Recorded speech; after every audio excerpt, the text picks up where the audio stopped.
Mesdames et messieurs, très heureux de vous retrouver au compte de cette émission L'invité de la semaine. L'invité de la semaine, c'est une émission qui vous permet de comprendre l'actualité sociopolitique. Aujourd'hui, on reçoit sur ce plateau M. Mohamed Fakossa Konaté de la cellule de communication du PADES. Avec lui, l'entretien va porter sur l'actualité sociopolitique, sur tous les sujets qui défraient la chronique. Bonjour M. Konaté. Bonjour. Merci d'avoir répondu à notre invitation. C'est moi qui vous remercie de me donner l'opportunité de m'exprimer sur les sujets cruciaux actuels de notre pays. D'accord. Monsieur Konaté, est-ce que, dites-nous aujourd'hui comment se porte votre parti, le PADES?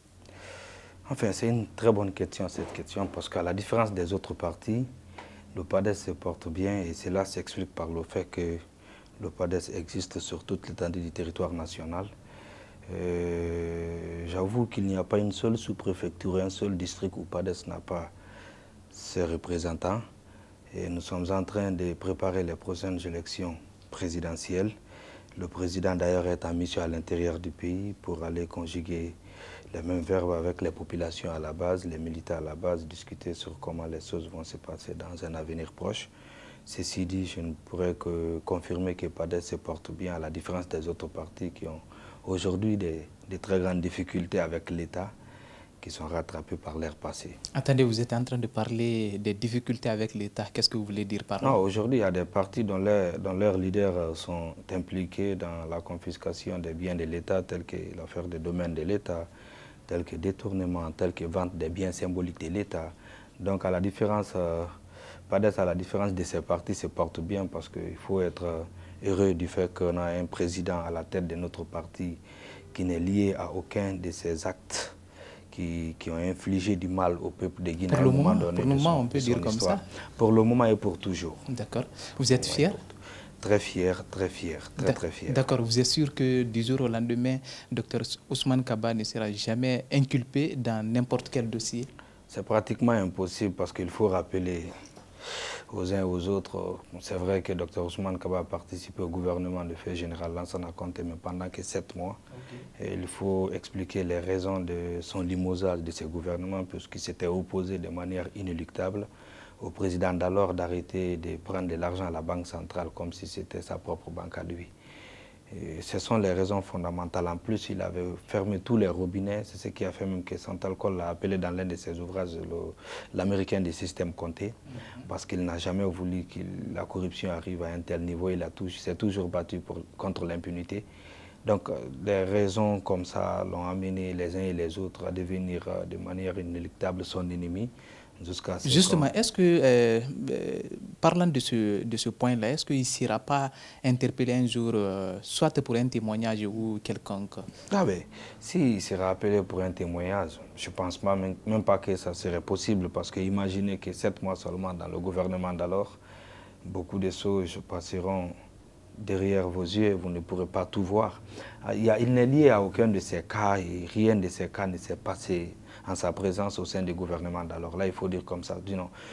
Par conséquent, il ne sera ni appelé pour être témoin, ni appelé pour quoi que ce soit. Il est loin de ce genre d'actes, très très loin. D'accord, il est loin de cet acte, très très loin. Aujourd'hui, vous suivez l'actualité sociopolitique comme nous aussi.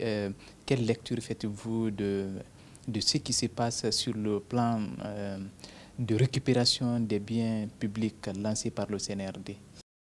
Bon, déjà, de façon générale, il faut dire que ça va très bien en Guinée. Certes, vrai que nous sommes dans un régime exceptionnel. Il s'agit d'une transition qui signifie par définition quitter d'un point A à un point B. Sauf que tout n'est pas peuple. Le peuple, par définition, c'est la partie saine de la nation qui est débarrassée de toute cruauté, de tout égoïsme. Ceci dit, il y a quelques individus dans la cité qui ont envie d'encourager et de favoriser une certaine pagaille dans la cité que le peuple ne va jamais tolérer. Sinon, sans quoi tous les actes qui ont été posés par cette équipe transitoire, lorsqu'on est guinéen patriote, lorsqu'on a vraiment envie que ce pays avance, on doit applaudir, féliciter, encourager cette junte militaire qui se bat à tout prix pour que nous puissions sortir de cette torpeur dans laquelle nous sommes il y a plus de 30 ans environ. Que répondez-vous à ceux qui pensent que comment on appelle, c'est un règlement de compte, c'est une chasse aux sorcières lancée par les nouvelles autorités? Vous savez, j'ai parcouru un ouvrage intitulé il n'y a même pas une semaine, La démocratie et son destin. C'est ça le destin de la démocratie. Ça permet à chacun de s'exprimer quand il veut, comment il veut, où il veut. Seulement, il faut savoir que la liberté des uns s'arrête là où commence celle des autres. Alors, si les gens sont libres d'agir et de penser, ça n'engage que. Mais sauf que ce n'est pas ce qui existe sur le terrain. Vous savez, les gens ont une mémoire courte dans cette histoire de récupération des domaines de l'État.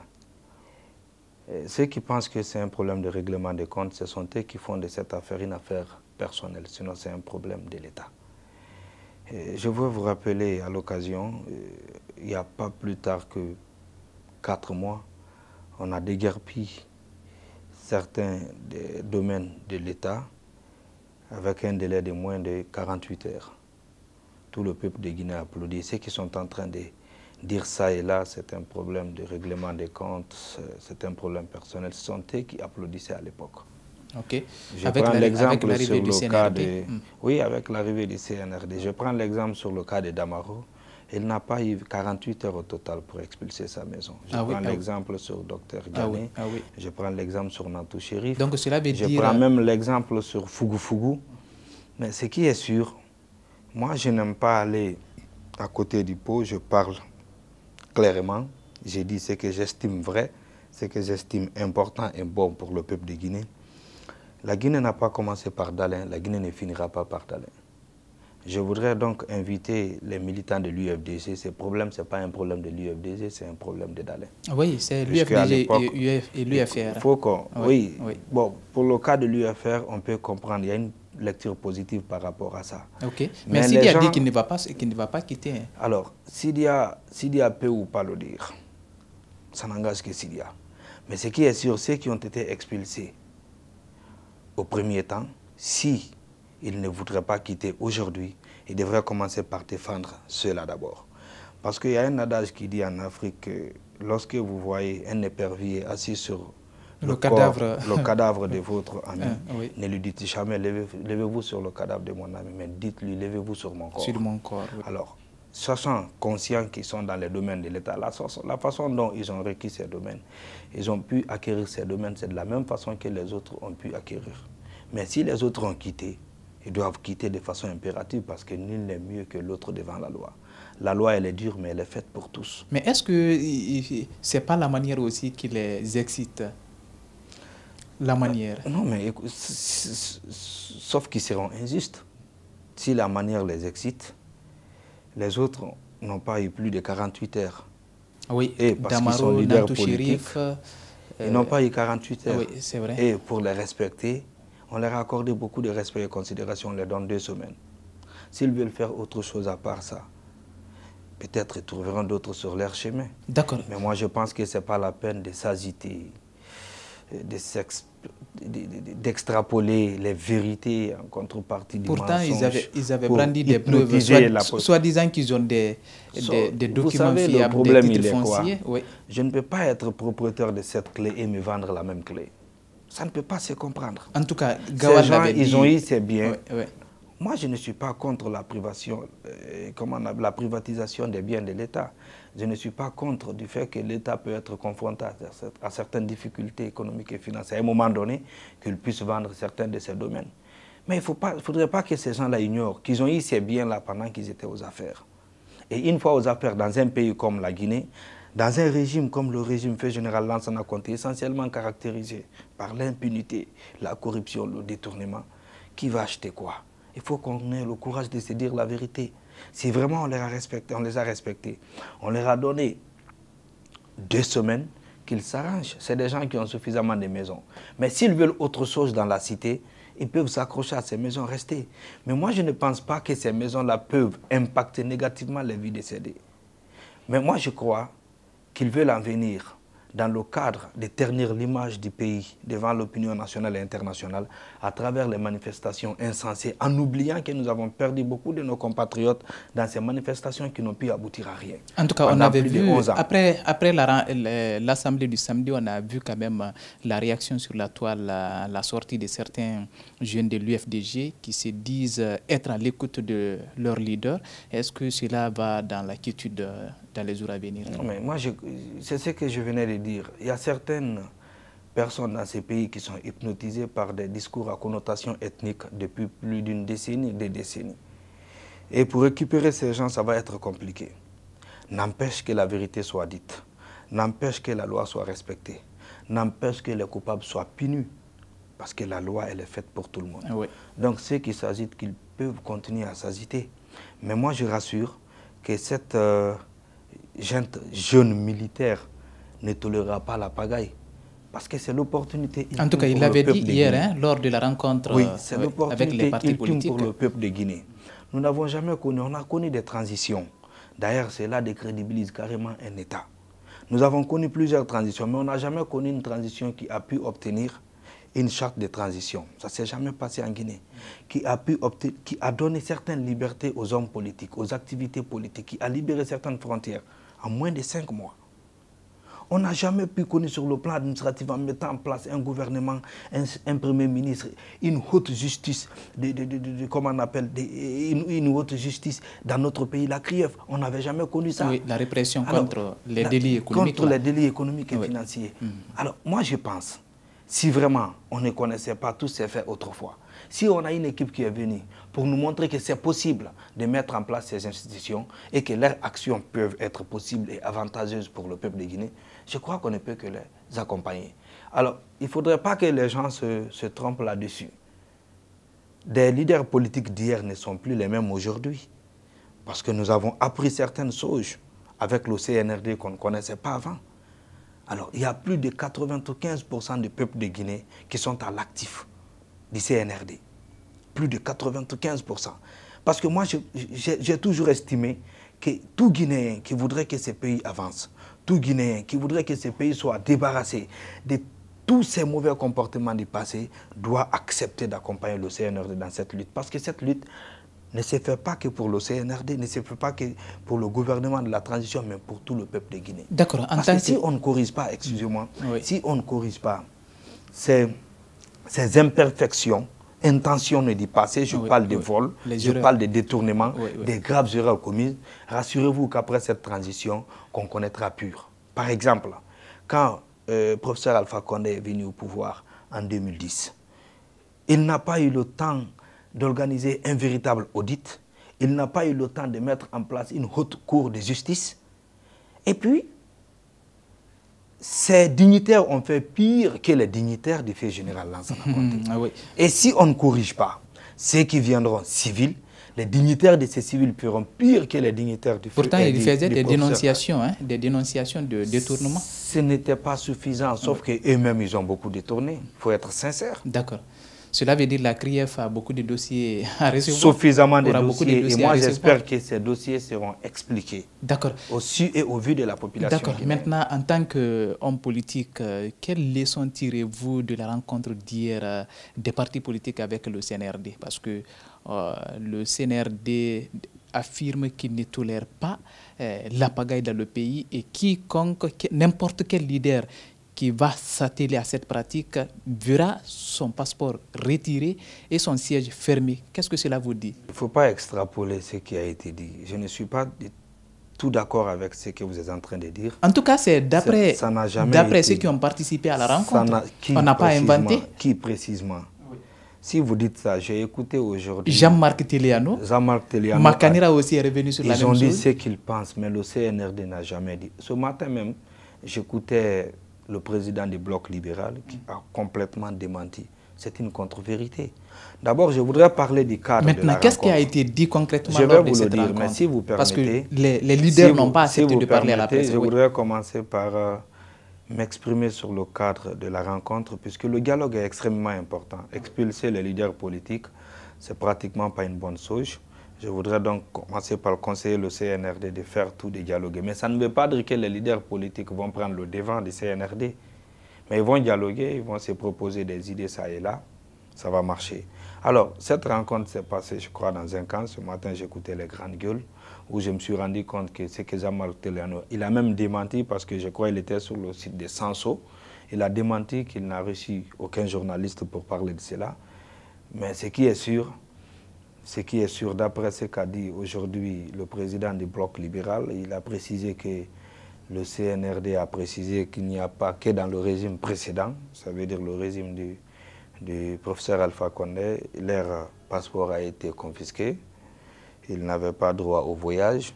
Beaucoup de choses, aujourd'hui, ils ont droit à tout ça. Donc cela veut dire que Makanera aussi avait menti sur Film FM. Je n'aime pas personnaliser le débat, mais il y a des gens dans ces pays qui ont pour coutume le mensonge. Okay.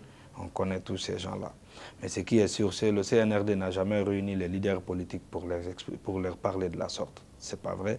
J'ai écouté aujourd'hui quelqu'un, Dr Faya, pour qui j'ai beaucoup d'estime et en qui je fais beaucoup de confiance, qui a totalement démenti ce que peut-être moi je n'ai pas entendu ces deux en train de dire ça. Peut-être ce sont ces leaders même qui ont menti à la presse alors. Sont importantes. Oui. Parce que le dialogue, il est important. Il faut faire, c'est pourquoi je voudrais inviter le ministre de la décentralisation et du territoire, de prendre son bâton de pèlerin, M. Condé, pour au moins organiser, même s'il s'agira par conférence vidéo, au moins une fois dans le mois ou deux fois au maximum dans le mois, discuter avec toute la classe politique sur l'éventuel avenir de ces pays. C'est important. Mais ça ne signifie pas qu'ils vont forcément prendre les propositions tordues, parce qu'il y a certains leaders politiques qui avancent des propositions tordues, qui font des acrobaties juste dans leur intérêt personnel. Mais quand ils discutent avec eux, c'est important parce qu'ils ne sont tous pas les mêmes. Il y a d'autres vraiment qui veulent que ce pays avance. Il y a d'autres vraiment qui n'ont aucune intention de mettre la pression sur le CNRD parce qu'ils ont constaté que le CNRD est sur la bonne voie. Je vais préciser ceci. Je vais placer ceci. Imaginez qu'on arrive à auditer au moins 80-90% de ces pilleurs de l'État. Imaginons qu'on arrive à résoudre certains problèmes avant la fin de la transition. Qu'est-ce que les gens croient? Le président civil qui viendra aura peu de job à faire. Il ne s'occupera que de l'aspect de développement de la croissance économique. Mais si les gens veulent aujourd'hui qu'on anticipe les élections, sachant qu'ils ont commis des graves bavures économiques dans le passé, pour qu'on puisse mettre pied sur ces papiers, ce n'est pas possible. Que ces gens arrêtent de faire de la diversion dans la cité. Ils sont tous compris, le peuple est désormais conscient et n'est plus dupe. D'accord. Avant d'aller à la pause, aujourd'hui, si vous étiez à la place de Sidia et de Cellou Dalein Diallo, quelle serait votre démarche? Sauf que je ne souhaite pas être à une telle place dans l'avenir. Je ne souhaite pas du tout être à une telle place. Mais ce qui est sûr, ce qui appartient à l'État revient à l'État.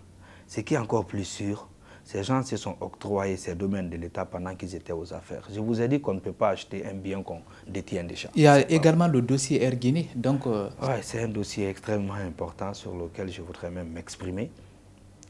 Vous savez, à certains cadres guinéens, certaines personnes auxquelles autrefois le peuple portait plus de confiance ont perdu leur crédibilité aujourd'hui, surtout sur ces sujets de Air Guinée, le Boeing. C'est vrai que quand feu Ahmed Sékou Touré quittait, quand il décédait, je vais dire, il a laissé 3 Boeing 9 pour le pays. Là. En tout cas, nous, on n'a pas connu ça, nous, la génération actuelle. Nous avons appris l'histoire dans les vraies bouches. On a vu quand même ils ne peuvent même pas la contester. Photo de ses compagnons. Un des gars qui a son nom en tête des listes de dans cette affaire de Boeing, c'est lui-même qui a précisé que quand Sékou Touré est décédé, il a laissé 3 Boeing. Je vais citer la personne, Cellou Dalein Diallo. On a laissé pas mal d'usines. Quand même, la Guinée était un peu en avant par rapport à la Guinée de celle d'aujourd'hui. Donc, les gens comparent. Les gens, ils veulent comparer. On ne peut pas comparer la Guinée à elle-même. Ce n'est pas possible. Je ne suis pas en train de faire ça. Parce qu'aujourd'hui, le taux de croissance est très élevé. Je parle de la croissance humaine. La démographie est très élevée. La population, je veux dire que la population est devenue plus importante aujourd'hui que celle d'hier. Mais on avait pas mal de biens symboliques. Donc pour vous, la CRIEF ou les autorités de la transition ont bien fait de faire rêver ce vieux dossier? C'est important parce qu'il faut reconnaître que le Boeing est un bien symbolique, les rails sont des biens symboliques de l'État. Cela est différent des vols de l'argent. Monsieur Konaté, on part à la pause pour juste voir nos partenaires publicitaires et on revient dans 5 minutes pour continuer cette émission.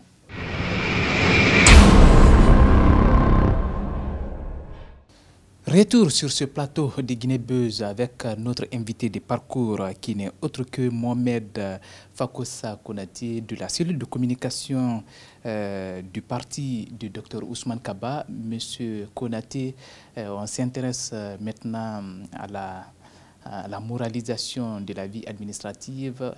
Il y a eu des cadres qui ont été limogés il y a juste quelques jours. Tout ça là, c'est pour lutter contre l'impunité dans le pays. Quelle lecture faites-vous sur cette nouvelle aventure du CNRD? Bon, je voudrais commencer par préciser que le PADES n'est pas une propriété du Dr Ousmane Kaba, c'est un parti national qui appartient. Dirigé par Dr Ousmane Kaba? Pas dirigé également, mais à la tête duquel est Dr Ousmane Kaba. D'accord, il n'y a pas de problème. Le parti est dirigé par même les militants à la base. Il n'y a pas de problème. Parce que c'est quand on veut un pays démocratique et on veut être à la tête d'un pays démocratique, on se bat pour que la démocratie existe au sein du parti. Justement, c'est ce que fait Dr Kaba dans chaque prise de décision. Alors, en ce qui concerne le limogeage de certains cadres du pays par le CNRD, je ne peux pas trop m'aventurer sur ces sujets puisque je n'ai pas suffisamment d'éléments. Mais s'il se trouve qu'ils ont commis des fautes lourdes, parce que dans notre législation, c'est noté que le limogeage est une sanction de faute lourde d'un cadre. Donc si tel est le cas, il faut le faire. C'est important. Donc cela veut dire que c'est la fin, c'est le début de la fin de l'impunité dans le pays. Absolument, c'est ce que j'espère. C'est ce que j'espère beaucoup. S'il se trouve que ces cadres ont commis des erreurs graves ou des fautes lourdes, je crois qu'ils ne méritent que le limogeage et doivent être jugés sur la place publique devant le peuple de Guinée pour les forfaitures commises. C'est une manière de donner l'exemple aux autres aussi, hein, qui sont dans les affaires. Tout à fait. Vous savez, c'est ce qui a raté le régime, ce qui a fait que le régime du président Dessus a échoué. Parce qu'il n'a pas voulu sanctionner... Oui, Alpha Condé. Oui, précisément, le professeur Alpha Condé n'a jamais voulu sanctionner des fautifs. Et ils ont toujours continué à gérer le pays de manière injuste et incorrecte, jusqu'à ce que c'est arrivé à un certain niveau où lui-même ne pouvait plus gérer la situation. Donc si le CNRD commence par agir par rapport à la première faute commise, il n'y a aucune raison de s'opposer à ça. C'est d'accompagner cette mesure parce que ça va servir de l'exemple aux autres cadres du gouvernement dans le pays. C'est important. D'accord. On apprend qu'il y a certains anciens dignitaires du régime d'Alpha Condé qui étaient convoqués hier à la gendarmerie pour des fins d'enquête. Est-ce que vous étiez au courant? Non, c'est ma première nouvelle, je viens de l'apprendre. Maintenant, cela vous dit quoi exactement? Malheureusement que je n'ai pas d'éléments sur ce sujet encore. Je ne crois pas que je puisse m'aventurer là-dessus. D'accord. Aujourd'hui, la Guinée traverse un moment difficile, surtout sur le plan politique. Vous avez, quelle est la démarche aujourd'hui du PADES pour être dans la course présidentielle, comment on appelle, les années à venir? Mais vous savez, il faut continuer à renforcer les bureaux qui sont implantés sur toute l'étendue du territoire national, dont le président lui-même est en train de faire. Et il faut agir de telle sorte que la population, de telle sorte qu'on puisse obtenir la confiance de la population, c'est extrêmement important. Mais cette confiance est en train d'être venue d'elle-même parce qu'on est en train de déballer plusieurs dossiers par rapport à la corruption, au détournement, à l'impunité, etc., où le nom de notre leader ne mentionne de nulle part, tout comme certains autres leaders. Moi, j'estime vraiment que c'est une très bonne chose parce que des fois, on a l'impression que notre leader, Dr Ousmane Kaba, a vu aujourd'hui venir. Et c'est pourquoi, justement, il n'a jamais voulu s'enregistrer dans des affaires sales dans la cité comme l'ont fait certains autres leaders aujourd'hui, qui d'ailleurs sont en train d'anticiper, d'agir pour que les élections soient anticipées. Mais il y a quelque chose qui clique mal. C'est quoi? J'ai récemment entendu Mamadou Sylla à travers les ondes de Continental FM qui disait quoi, le régime militaire n'est pas bon, il faut qu'ils fassent vite ce qu'ils ont à faire et qu'ils quittent, qu'ils ne devraient pas se mêler de certaines situations, il faut qu'ils quittent vite. Je me suis dit qu'à ce que lui, il a une mémoire fidèle. Parce qu'il ne se rend pas compte qu'il a accompagné un régime militaire pendant 26 ans. Est-ce que ce n'est pas par crainte de ceux qui sont en train de le rattraper aujourd'hui? Peu importe, il faut de la cohérence. La cohérence est extrêmement importante. Ces gens ont lutté, ils ont lutté pour le coudéisme, c'est-à-dire un pouvoir à vie. À vie, du général Lansana Conté. Ils se sont battus pour le coudéisme, pour un pouvoir à vie du fait général Lansana Conté en trompant ce monsieur. Ils ont accompagné ce monsieur dans une dictature absolue pendant plus de 26 ans. La même chose en vaut le coup pour Cellou Dalein Diallo, qui est en train d'agir pour que les élections soient anticipées. Il ne faut pas qu'il oublie qu'il a fait 12 ans environ dans le gouvernement de Conté. C'était un régime militaire. Donc ces gens-là n'ont aucune leçon à nous faire apprendre. Absolument aucune leçon. Qu'ils restent dans les situations dans lesquelles ils se trouvent, qu'ils règlent les problèmes personnels qu'ils ont, qu'ils laissent le pays aller de l'avant. C'est important pour tout le monde. D'accord. Monsieur Konaté, en tant que jeune politicien, quel regard portez-vous sur ce qui se passe auprès de chez nous, précisément au Mali, avec le retrait des forces Barkhane demandé par Emmanuel Macron, mais bien avant d'abord, les autorités maliennes ont demandé à ce que la France plie le bagage? Il faut qu'on sache que le Mali est un pays souverain. Il est indépendant, je peux même me permettre de dire que c'est un pays autonome. Ceci dit, dans les prises de décision à l'interne du Mali, ne regarde et ne concerne que le peuple et l'autorité malienne. Donc s'ingérer en plein XXIe siècle dans les affaires internes d'un État souverain comme le Mali, pour des raisons de néocolonialisme, cela ne pourra plus marcher parce qu'il y a même certaines grandes puissances qui s'inscrivent en faux, qui n'acceptent plus d'accompagner la France dans son processus de néocolonialisme. C'est pourquoi j'ai beaucoup salué la décision qui a été prise par le CNRD lorsque la CEDEAO a pris une décision injuste contre le peuple malien, parce que je ne peux pas impliquer l'autorité. L'autorité peut avoir là-dedans, puisque les conséquences sont directement sur le peuple malien, surtout les populations lambda à la base. J'ai beaucoup salué cette décision du colonel Mamadi Doumbouya et de l'ensemble des membres du CNRD pour dire que la Guinée ne ferme pas ses frontières au Mali, c'est un pays frère. D'accord, M. La crainte ici, ce n'est pas le départ des forces françaises, mais la sécurité dans le pays. Est-ce que cela ne va pas favoriser le djihadisme comme on a connu dans un passé récent? Même ces djihadistes, je suis sûr qu'ils ont commencé à comprendre, mais il ne faut pas penser que la France est la seule grande puissance au monde. Il y a certaines puissances aussi qui sont derrière le Mali et qui sont prêtes à soutenir le Mali. Oui, la Russie par exemple. La Russie par exemple, oui. Et plusieurs pays de l'Arabie. Mais l'affaire de sécurité dépend absolument, moi je pense, de l'autorité malienne. Il faut que l'autorité malienne prenne toutes ses précautions par rapport à cela. Puisqu'il faut rappeler que la Guinée a été victime du même cas dans les années 58. Quand la Guinée a arraché son indépendance, la France est devenue son ennemi incontestable. Donc c'est une répétition au Mali. D'accord. Est-ce que ce désamour n'a pas commencé au moment où la junte a demandé 5 ans comme mandat? Ça n'a aucun sens. Même si la junte demandait 10 ans comme mandat, si la France continuait à extraire l'or au Mali, ça n'aurait pas dérangé la France. C'est parce que tout simplement l'intérêt égoïste de la France est bloqué par des actions fortes du Mali, que la France s'oppose à l'autorité malienne. Il n'y a pas d'autres explications que ça. Je crois que ce qui est sous la terre malienne appartient au peuple malien. Ce qui est comme richesse naturelle ou ressources naturelles au Mali appartiennent au peuple malien. C'est un don de Dieu, ça. Ce n'est pas la France aujourd'hui qui va décider du sort du Mali. Ce n'est pas possible. D'accord. Monsieur Konaté, revenons en Guinée pour parler du CNT qui a été nouvellement mis en place. Aujourd'hui, beaucoup ont le doute sur la compétence de cette nouvelle équipe.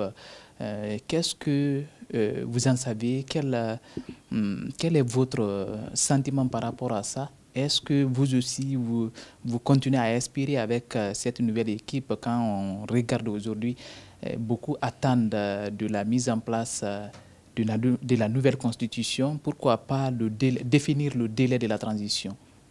Il faut reconnaître que le Conseil national de transition regorge la quintessence des compétences guinéennes. Okay. Par exemple, nous avons envoyé quelqu'un nous représenter, en l'occurrence M. Kaba Mohamed, qui répond à tous les bons critères. Un intellectuel averti, un homme honnête, exigeant. Sauf qu'une seule personne ne peut pas tout faire. Non, je suis en train de dire que les partis politiques ont mis en place des critères qu'il faut pour envoyer leurs représentants. Les gens qui sont en train de s'opposer, dire que CNT n'a pas les compétences de faire une loi et autres, etc., etc. Ils oublient très vite que dans le régime passé, nous avons connu successivement des assemblées qui n'avaient aucune personnalité. Aucune personnalité. Deux assemblées? Deux assemblées qui n'avaient aucune personnalité. Permettez-moi de vous rappeler les rôles que joue une assemblée dans un État. Comment on appelle, lorsqu'on est dans l'ordre constitutionnel. C'est premièrement de voter les lois, deuxièmement c'est de suivre les actions gouvernementales. Aucune de ces assemblées n'a pu le faire pendant tout le régime du professeur Alpha Condé. Mais aujourd'hui, est-ce que le CNRD n'est pas en train de traîner le pas? J'y viens. Le CNRD ne traîne aucun pas. Vous savez, dans le pays, là, il faut que les gens fassent une prise de conscience effective. Ceux qui sont en train de chanter ça et là, CNRD retarde, CNRD fait ceci, ils ont fait des vingtaines d'années ici au pouvoir. Qu'est-ce qu'ils ont pu apporter à ce pays? D'autres ont fait une décennie, plus d'une décennie au pouvoir. Qu'est-ce qu'ils ont pu apporter à ce pays? Mais M. Konaté, jusqu'à présent, dans la plupart des sorties du président de la transition, il disait toujours que c'est le CNT qui va définir le délai de la transition. Absolument. Mais c'est un travail de longue haleine. Rassurez-vous que ça ne se fait pas du jour au lendemain. Nous sommes plus de 13 millions d'habitants. Prendre une décision qui concerne la vie de ces 13 millions d'habitants, prendre une décision qui concerne l'orientation des 13 millions d'habitants, ça ne se fait pas du jour au lendemain. D'accord. Il faudrait que les gens acceptent de patienter parce que ceux qui sont en train de défendre là, les cellules et autres là, ils ont exigé de la patience au peuple de Guinée quand ils étaient aux affaires, sauf qu'ils n'ont pu rien apporter à ce pays. Absolument rien qu'on puisse prendre comme étant l'héritage de ces gens. Je ne trouve aucun de leurs héritages. Sur le plan démocratique, ça n'existe pas. Sur le plan politique, ça n'existe pas. Économique, social, culturel, ça n'existe de nulle part. Maintenant, qu'est-ce qui fait mal? C'est parce que ce CNRD est en train de mettre en lumière tout ce qui a fait que ce pays n'a pas avancé jusqu'où nous sommes aujourd'hui. Et tant qu'on ne finit pas ce processus, on ne peut pas connaître un avenir radieux et un avenir meilleur. C'est même pas possible. D'accord.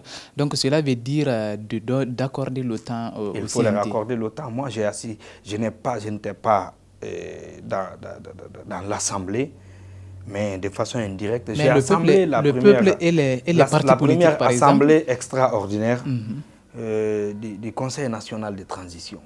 J'ai salué le discours de M. le Président de transition, un grand discours rassemblaire, un discours de promotion de paix. En plus, la décision qui a été prise, on a invité les membres du CNT d'aller séjourner à l'intérieur du pays. C'est important. Nous voulons élaborer une loi qui reflète les réalités de notre pays. Mais la Guinée ne se limite pas qu'à Conakry. Oui, mais ils connaissent très bien le pays. Non, connaître le pays. Ils connaissent les réalités. Pas tout à fait, mon frère. Pas tout à fait. On ne peut pas rester à Conakry et savoir comment vivent les populations de Tuntourou, dernière partie de Fouta. C'est pas possible. Il faut aller voir les réalités des yeux. Il faut aller discuter avec les gens qui connaissent les problèmes de là-bas. Il faut donc élaborer des lois qui peuvent remédier à ces problèmes. On ne peut pas s'asseoir dans son bureau à Conakry pour élaborer une loi qui concerne tout un peuple d'une population de 13 millions environ. Ce n'est pas possible. Moi, je salue tout ce que le CNRD fait, je salue tout ce que le CNT fait, je salue tout ce que le gouvernement et son Premier ministre fait jusqu'au jour d'aujourd'hui. D'accord. Monsieur Konaté, nous sommes au terme de cette émission, mais bien avant qu'on se quitte, j'ai 3 questions à vous poser. Vous répondez par oui ou non. Donc, la première des questions est la récupération des biens de l'État. Le CNRD doit-il reculer? Oui ou non? Non. D'accord. Deuxième question. Oui ou non, vous préférez une nouvelle constitution pour la Guinée? Oui. D'accord. Troisième question. Oui ou non, l'équipe de Dansa Kourouma ne va pas décevoir les Guinéens? Oui. Aujourd'hui, quel message avez-vous à l'endroit de vos militants et sympathisants qui se trouvent un peu partout dans le monde? Alors, je voudrais commencer par m'adresser au peuple de Guinée. Ok. Il faudrait qu'on soit choisir son leader. Aujourd'hui, si vous remarquez, les leaders politiques viennent trouver les jeunes autour des bradas dans les cafés pour leur dire accompagnez-nous. Demandez à ces leaders qu'est-ce qu'ils ont pu faire dans ces pays. Parce que qui ne leader le veut en Guinée, mais le peut. Ceci dit, il y a des possibilités financières. Dans ces possibilités financières, qu'est-ce qu'ils ont pu faire pour ces pays? S'ils ont pu construire un hôpital pour contribuer à la santé des populations, on peut les applaudir. S'ils ont pu construire une école pour contribuer à l'éducation dans le pays, ou s'ils ont pu faire quoi que ce soit allant dans le sens du progrès du pays. Malheureusement que nous avons des leaders en Guinée qui n'ont pu réaliser qu'à l'extérieur de la Guinée. Le pire, ces leaders ont suffisamment travaillé dans ces pays. Vous pouvez nous en citer? Moi, je n'ai pas la langue de bois. Il n'y a pas de problème. On prend Selouda Diallo qui a fait 11 ans à occuper tous les postes clés ministériels de ces pays, qui est l'un des plus grands investisseurs au Sénégal. Et investir, c'est de créer de l'emploi. Oui. Ils ont créé plus d'employeurs dans notre argent que chez nous. En tout cas, ça fait l'objet de beaucoup de dénonciations. Alors maintenant, on ne peut pas suivre ces genres de leaders. Les leaders là, un homme à 60 ans ne peut plus changer de comportement. D'accord. Pour vous, qu'est-ce que Dr Ousmane Kaba a fait pour la jeunesse? Dr Ousmane Kaba est le fondateur de la plus prestigieuse et première université du pays. Kofi Annan. Kofi Annan, en fait foi. Il est aujourd'hui le fondateur de la plus prestigieuse clinique à dimension internationale en Guinée, ici à Conakry, Amdalaï. Il le fait pour juste aider les populations lambda. Alors, on peut suivre un homme comme ça, parce qu'une fois au pouvoir, on ne peut pas lui demander est-ce que vous allez construire une université pour le pays. Puisqu'il l'a fait avant d'être au pouvoir, il peut le faire pendant le pouvoir, et puis plusieurs universités, plusieurs hôpitaux. En plus, quand quelqu'un est malade, il a besoin d'un médecin. Un pays comme la Guinée, il est malade. Sa maladie est économique, a donc besoin d'un économiste chevronné. Pas des apprenants qui vont venir apprendre comment gérer, comment faire la croissance économique une fois au pouvoir. D'accord. Alors je voudrais inviter la conscience des populations guinéennes de venir vers celui qui peut nous sortir de cette torpeur. Sans distinction, sans tenir compte du communautarisme, du régionalisme, de l'ethnocentrisme, etc., etc. Donc en gros, Dr Ousmane Kaba, c'est l'homme qu'il faut. Il est le mieux placé. Vous ne pouvez le comparer à aucun autre leader sur ce plan du patriotisme.